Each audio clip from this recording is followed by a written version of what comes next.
Hello and welcome to this video. Today I'm going to guide you through a step-by-step tutorial on how to use the MailerLite platform for beginners. It's easy to get started, and if you'd like to follow along, there's a link in the description below. You can use it to sign up for a free trial or quickly log into your account. First, visit MailerLite's website and create your account. After logging in, you'll be taken to the dashboard, where you can access various features like campaigns, automation, subscribers, forms, and more. To start creating a campaign, click on the Campaigns tab and select Create Campaign. Choose Regular Campaign to begin setting up your first email. For automation, go to the Automation tab and click Create Workflow to start building automated processes. To create landing pages, head to the Landing Pages tab.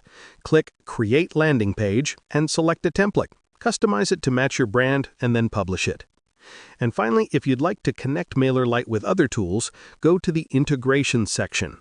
You can easily connect MailerLite with platforms such as Shopify, WordPress, or Zapier to enhance your email marketing strategy.